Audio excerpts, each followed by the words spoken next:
Hey y'all, it's me.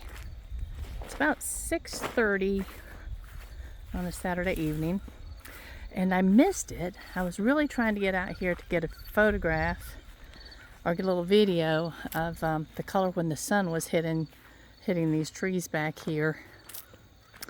I missed it. Well, maybe it will pop back out and catch them. But the color this year is just a little bit more somber than I was expecting it to be. I really truly thought we were going to have just a spectacular color season because the summer was so vibrant and deep green all year. But it didn't work like that. You can see where Hugh took the garden down, and look at the sun rays coming through. Aren't they pretty? Maybe we'll get some sunshine on these trees.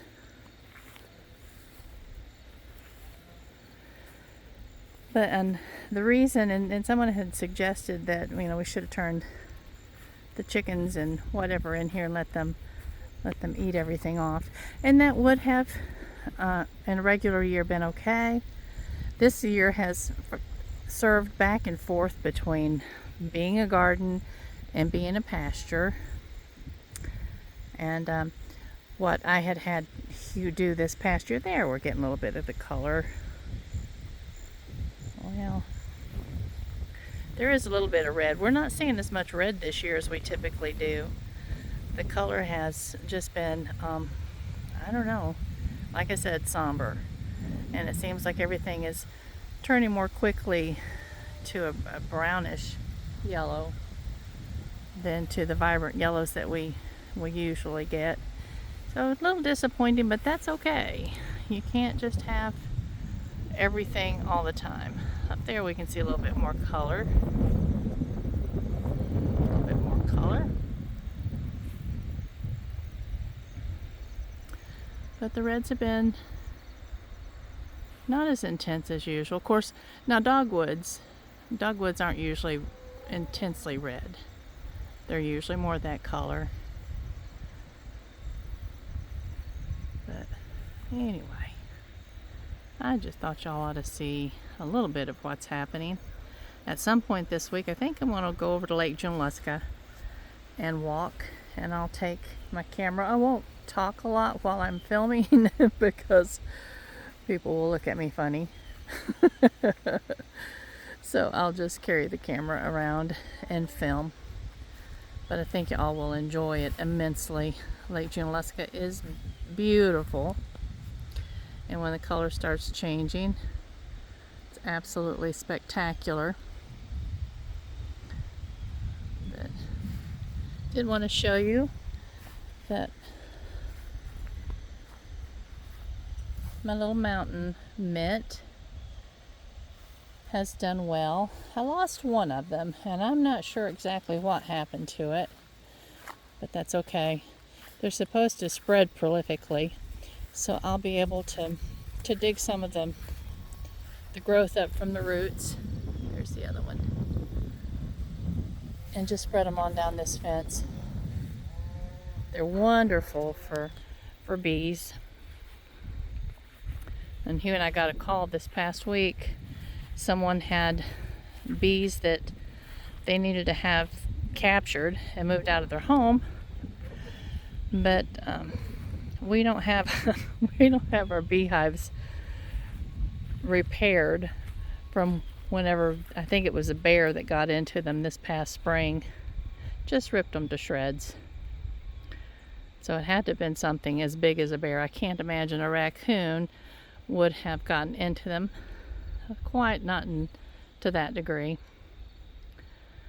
But anyway, like I was saying about the garden, because I had him use the hilling tool and to give me kind of a raised bed type here I am, I've got to talk with my hands, raised beds all the way down through here, and he's turning it back into pasture. He wanted to level those raised beds and just make it more of just a level pasture. But he got it all pulled down, and he put some winter rye on it. What all? He put 2 or 3 different types of cover crop seed on there. So in just a few weeks, if we ever get a rain, we should see some nice green coming up.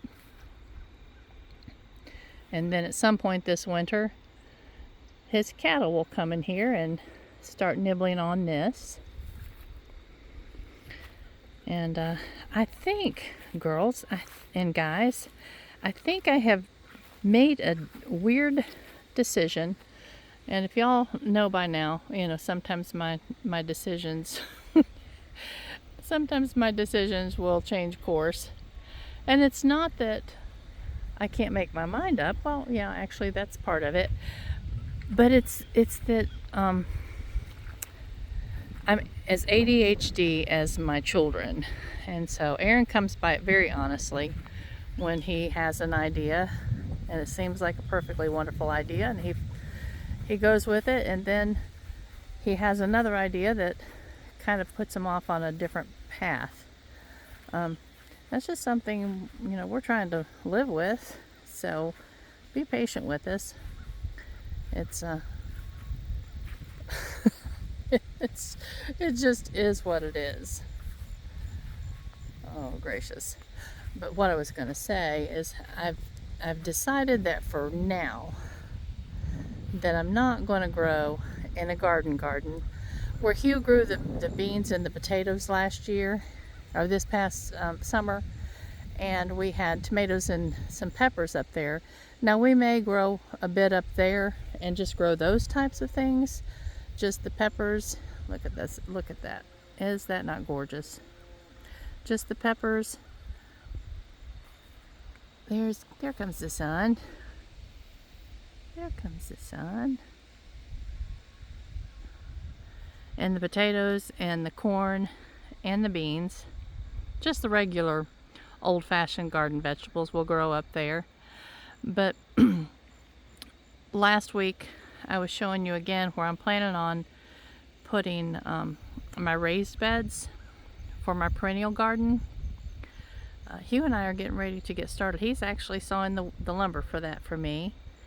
And we will be starting on that, or I will be starting on that within the next few weeks, and I'm looking forward to it. I'm hoping that I have those beds filled. I'm probably not going to make them more than like 18 inches tall. They may end up being 24 inches tall, just so that as I get older I won't have to bend over quite so far. But I'm going to have so many of those beds that I really truly think that I can grow pretty much everything in them, including my cut flowers that I want to. Hugh and we've had a lot of conversations over the past month or so about the cut flower farming, and it's an intense crop to grow. And I have just decided that I'm not going there.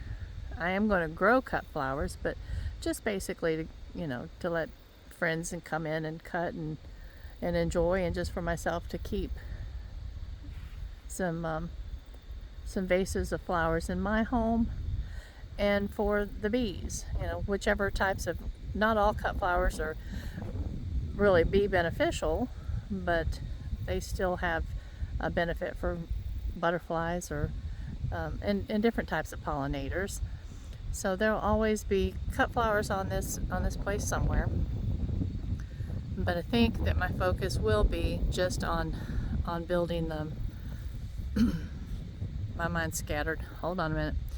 Building the nursery, because that's something, and Hugh and I discussed this, that's something that I will be able to continue with even on into my later years.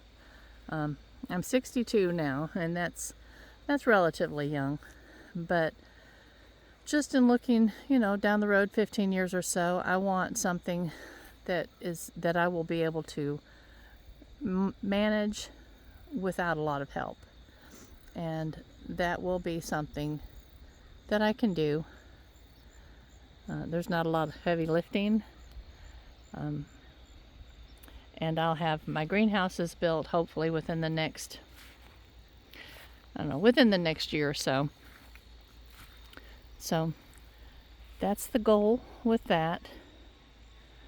So just the perennial garden that will also be, a garden for my annual vegetables that won't be going in the regular old-fashioned field. And then the nursery plants.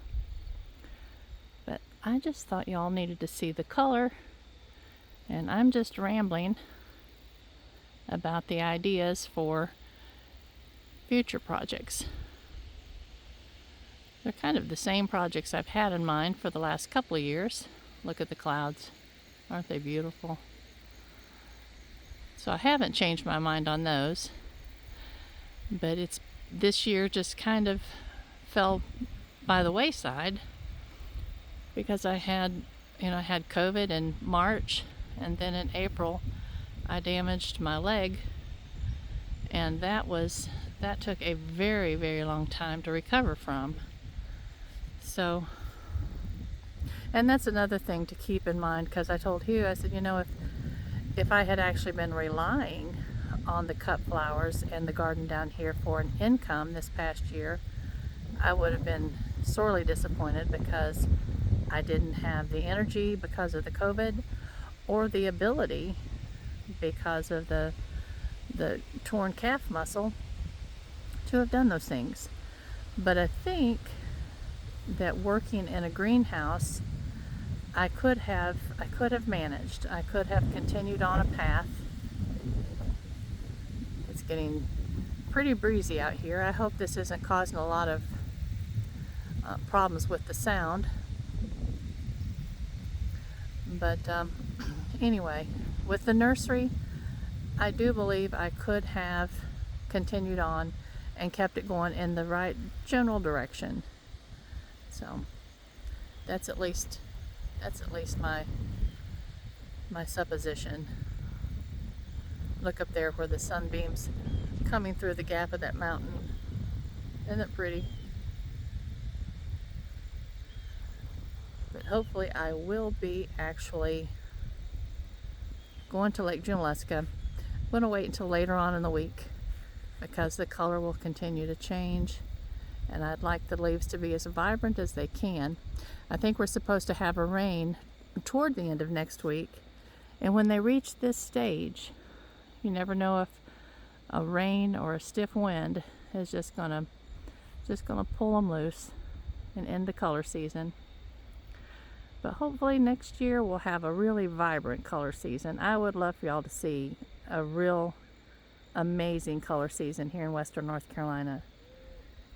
It's probably not as intense as up in the New England states, where they have all those beautiful red maples, but we have enough different types of trees to make the color season just spectacular. But this year, for whatever reason, it just didn't pan out quite like I was hoping. It's still beautiful though, and I will absolutely appreciate the beauty that it has given us. All right, my dear friends, I'm going to head inside. I think Hugh said that he's making us, well, no, we were going to have an omelet for dinner, but I think he's heating up some white beans that he made for supper last night. Aiden is spending the weekend with his daddy, and Chelsea said she has a test to study for, so it's just going to be me and Hugh eating dinner, and we're easy to please. Actually, we're easy to please because neither one of us like cooking anymore, so whatever's reheatable, that's what we'll go for, and that will be the white beans and some cornbread. We have cornbread left from last night as well. But I love y'all. I will be talking to you soon. And just a quick mention, the painting videos, I didn't get any questions, so I didn't make a question and answer. There'll be a new painting video, session 2 will be coming out day after tomorrow. And I hope y'all are joining us. Please don't think that you don't have the skill to do this. Painting, I honestly believe, is for everyone. I think that it's something that you can learn the tricks of the trade and just dabble in, experiment in, and I think everybody would be very, very pleased and surprised to know that they have more skill than they give themselves credit for. And I just want to hang out with y'all. So anyway, that's all I need to say tonight. I love you. You have a wonderful evening. Bye-bye.